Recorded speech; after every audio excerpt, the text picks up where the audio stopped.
Hey, welcome to the Bill Anderson Sports Show. I'm Bill Anderson, and here's my take on the NFL action that we saw yesterday. So, we saw what is going to be the greatest rivalry for the next decade, hopefully plus, in the Bills versus the Chiefs. I wish every NFL game looked like that. You wouldn't be able to turn it off. That game was so good, and I heard today on TV it was said that that game isn't about who's the best team, but it's about who gets the ball last, and it really feels like that. And when the Bills scored yesterday with what, a minute 8 left on the clock or something like that, I was like, oh my gosh, you gave Patrick Mahomes way too much time. And I'm sure Josh Allen going to the sidelines just thinking the same thing. The whole country was thinking the same thing. And they get an interception, can go out, kneel on the ball, and the game is up. But man, how riveting of a watch was that? How awesome was that? And you watch those two teams go at each other, and you're wondering who's stacking up with them. One of those two teams is getting to the Super Bowl, in my opinion. And who's going to beat them? Is San Francisco capable of beating them? Are the Eagles capable of beating them? I mean, I guess you could say Tom Brady, if they can get the offensive line figured out in Tampa. I guess you could say that they can beat one of these teams, just because you've seen Tom Brady do it so many times. But other than that, who's the only teams that are going to take these guys out are each other, right? And so we're almost guaranteed that they're going to meet again in the playoffs at some point. Probably the AFC Championship game. They're probably going to be the 1 and the 2 seed.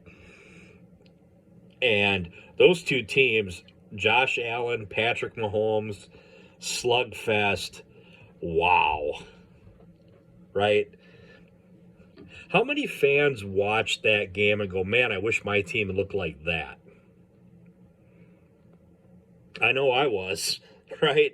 I was looking at that and going, man, my Green Bay Packers at their best have never looked like that. Now, I've been fortunate. My team's won 2 Super Bowls in my life. Got to celebrate, enjoy those runs. But they've never looked like that.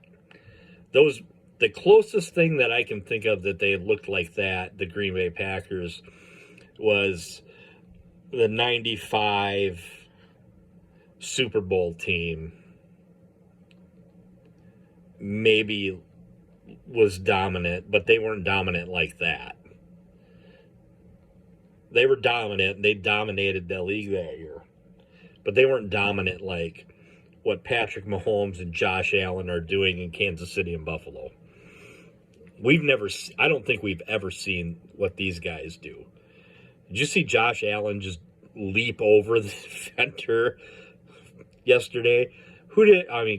Quarterbacks are not supposed to be able to do that. Just not. I mean, man, if I'm the NFL schedule makers, I'm making sure that game is on the schedule every year. I don't care what you got to do, make it happen. Because the only game that's getting better rating than those two meeting is a playoff meeting between the two and the Super Bowl. Other than that, everybody's watching that game. In fact, I would argue that if the Packers were on at the same time as Patrick Mahomes and Josh Allen going at it, I don't know that, especially the way the Packers are playing this year, I don't know that I wouldn't be able to just keep the TV on that game. That's how entertaining it was. That's how much fun it was to watch. And I'm just going to say it. I'm going to say it as a football fan and as a fan of a team whose chances of getting to the Super Bowl and winning the Super Bowl are slim and none. I really want to see Buffalo get this. Really want to see the Buffalo Bills get a Super Bowl. Not just because they're a similar fan base to what Green Bay is. Small town, small city franchise. But because the loyalty of the fans, the heartbreak they went through the 90s, going to 4 Super Bowls and losing, the last 25 years where they were just not good, and yet you just want, I don't know that there's a football fan in the country, a fan in the NFL, who, if their team isn't in it, doesn't want to see that team win a Super Bowl. It'd be similar to last year when everybody but the Rams fans were rooting for Cincinnati. But man, this Buffalo team, they're so much fun to watch. Not only that, but they went all in this year. Going out and getting the Von Millers, making sure Stephon Diggs was coming back, making sure they paid these guys, making sure they're doing everything they can do to bring this team and get this team a Super Bowl. Just love when teams go all in. Just love it, because I've never seen my team really do that. Not since the 90s and Ron Wolf was the general manager of the Green Bay Packers. All right? So, moving on, I want to talk a little bit about what I saw yesterday in that Packer game. Didn't look good. It was really bad. It was the kind of game that you just kind of want to forget. And my biggest takeaway out of it is the Green Bay Packers don't know who they are. They don't know what they are. They don't know what their identity is. Heard today a comment by, I don't know who it was. I can't remember. But it was on, I think it was on ESPN. And whoever was talking was saying that Matt LaFleur is calling plays like Devontae Adams is still on the team. And I would say that's probably correct. Almost, I would say, and I'd have to look this up, if there is anywhere even to look it up. I mean, they keep stats for everything, so I'm sure there is. But Aaron Rodgers is in shotgun about 95% of the time. They don't know what they are. They think they're a passing team, but really when the strength of this team is, and we all know it, we all see it, we all watch the games, we see that next to Aaron Rodgers, the best player on this team is Aaron Jones. And they're just not giving. He had 4 touches in the first half yesterday. 4 touches. Going into that game, Aaron Jones had more, he averaged more per rush than any other running back in the National Football League. And yet they're not getting him the ball. And over and over and over again, Matt LaFleur, the head coach of the Green Bay Packers, is asked, in his press conferences about that. And he's like, yeah, it's not acceptable. We got to get him the ball. Well, you're calling the freaking plays. Is it you calling the plays, or is Aaron audibling out of the plays that you're calling and go and do a pass play? And if that's the case, you're the head coach. You need to sit him down and say, this is enough. I know you're the superstar, but Matt LaFleur, you're the head coach of the Green Bay Packers. You need to sit him down and call him out. And I know he isn't going to like it, but too bad if that's what's going on. Otherwise, it's all on you, Matt LaFleur. It's all on you. And I got another thing I got to say to Packer fans. I'm on Twitter yesterday, during the game, after the game, And everybody's on there going, oh, we need the Jordan Love era to begin. The Jordan Love. What has Jordan Love shown anybody that makes y'all think he's going to be a quality starter in the National Football League? If he was good, Green Bay would have told Aaron to pack his bags and get going. They wouldn't have been sitting around trying to wait and be held hostage by him to see what it was he was going to do, whether they could re-sign him or if they had to move on. If Jordan Love was the answer, they would have moved on from Aaron Rodgers. Jordan Love ain't it, guys. Stop. And I go back and I say this tweet over and over again, and I wish I remembered the guy's name. I wish I remembered who said it, because I'd love to give him credit for it, but it was the perfect tweet about Aaron Rodgers. He said, Packer fans, as a Packer fan, we love Aaron Rodgers being our quarterback. I'm not so sure we like Aaron Rodgers.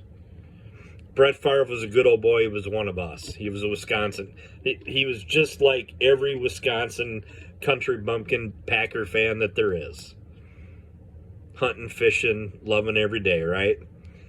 And we loved Brett Favre for all his flaws and all the things that he did. When he was here, we loved him. And I was at Canton when he got inducted into the Pro Football Hall of Fame, and that was 90% Green Bay Packer fans there. And the Go Pack Go chant that went on during the ceremony when he got called up was deafening. Brett Favre is one of us. That's not going to happen when Aaron gets inducted into the Hall. It's just not. I want to talk about, switch to this. Tom Brady is taking heat today on the Twitter because, oh my gosh, he yelled at his teammates. He's yelling at him. Yeah, and he's been doing this for the last 100 years. Come on. At least he cares. At least he cares enough about the games. I mean, everybody wants to find every reason in the world to hate Tom Brady. That man is competitive and he wants to win. I'd take that. Half the time our quarterback looks aloof. I don't know what he wants. But Tom Brady has fire. He wants to win. He hates losing. And he does everything he can. You don't have to like it. But do you like it when you're watching a Packer game? Do you like it when you look and all of a sudden there's Aaron Rodgers rolling his eyes again at something? I'd rather have a guy just come and tell me and help me fix the mistake I made instead of being all passive-aggressive and making me guess and try to figure it out. Now, you don't have to like Tom Brady. In fact, there's times I hate Tom Brady, usually when he's kicking our ass. But I've got to defend him in this. And there's another thing. When you got these all-time great quarterbacks, don't be in such a big hurry for them to retire. And I know that Tom Brady's been around for a long, long time. But, I'll dang, it's just not the same when these guys retire. When you go to watch it next year, the year after, whenever he retires, because let's face it, if he's getting divorced, he's got no reason to retire anymore. He's got no reason to retire anymore. So, is NFL Sundays going to be the same when he's gone? Are you going to be as happy? Maybe you will be happy. Maybe because he's not kicking your ass, just like he kicks everybody's ass. But I'm going to defend him on this. Yell, get in your guys' faces, do what you got to do, get your team ready to roll. Right? Because I think we can all agree that Tampa Bay hasn't been playing up to what you think they're capable of. And I know they have offensive line issues. I know they have issues, but they're all capable. We know that they're capable of more. And you know what? Them being three, I think they're, what are they, 3-3 or 4-3 or whatever, that football team, they're going to be okay. They're going to be there at the very end. And it doesn't matter if they're a wild card team or, well, they're going to win the division. Let's face it, the division they're in. But it doesn't matter if they're playing on wild card Sunday or they get the bye. They're probably going to be around all the way to the end, because this NFC is crap. The NFC is crap. Absolute crap. The 49ers are a mash unit. They got beat yesterday by the Falcons. Everybody who watches this knows that they're my favorite for the NFC to reach the Super Bowl. I think that team gets healthy. That team gets ready to go. They got all the pieces. Jimmy G doesn't make mistakes. He can run that offense, and that team can get to a Super Bowl. They just got to get healthy. It's absolutely got to get healthy. And let's move on to this. Last week, Ron Rivera comes out and is asked, the Giants are off to a quick start, and, Dallas is doing well, and the Eagles are dominating the NFC right now. How come you can't get going? And he throws Carson Wentz under the bus. Now, I know Carson Wentz isn't like the greatest quarterback in the league, but you know what, Coach? Last year he led the Indianapolis Colts to the 9th ranked scoring offense in the National Football League. 9th. He ain't that bad. But it's another example of a defensive coach with a quarterback who's regressed from the year before. Last year he's with Frank Reich, 9th ranked scoring offense in the league. Now, they should have made the playoffs, and they bombed it to Jacksonville at the end of the year. But, come on. Carson Wentz isn't that bad. And for you to call him out like you did is absolutely ridiculous. Ron Rivera, I expect better from you. But, if I'm a GM and I'm looking for a coach, the last thing I'm going to bring in anymore, especially if I have a younger quarterback, Carson Wentz has been around for a while, but he's still not that old. I'm going to bring in an offensive guy to be the head coach of the team. Because, Sean McDermott in Buffalo, as good as that team is, they have a real hard time running the football. Why is that? I don't know. Maybe because the head coach is more focused on defense than he is on offense. Right? Bill Belichick is struggling, although he is winning with Bailey Zappa, or Zappy, or Pappy. But what I just really think in this league with the rules and everything that's built for offense, you want an offensive guy running the team. I think you get yourself a really solid defensive coordinator, but the Bears have been doing this for years, right? They're all about defense. Well, when was the last time the Bears were any good? Right? They'll hire an offensive coach, and then 2 or 3 years later they fire him because they don't have a quarterback. I don't care who the coach is, he ain't winning without that quarterback, right? What was Bill Belichick before? Tom Brady, oh yeah, just about ready to get fired. He was on the hot seat when Bledsoe got hurt, and Brady came in and took him to a Super Bowl. And now he's thought of as the greatest coach ever, right?